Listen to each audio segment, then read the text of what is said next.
unlocking a world of knowledge in an instant. Ready for today's quick insight?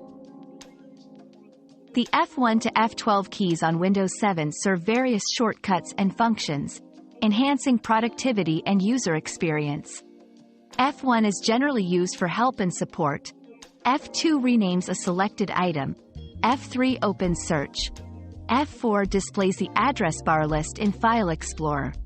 F5 refreshes the window. F6 navigates through screen elements in a window or desktop. F7 has no default function. F8 accesses the Windows startup menu. F9 has no default function. F10 activates the menu bar in the active app. F11 toggles full screen. F12 opens save as in most programs. Customization is possible via specific software or settings adjustments.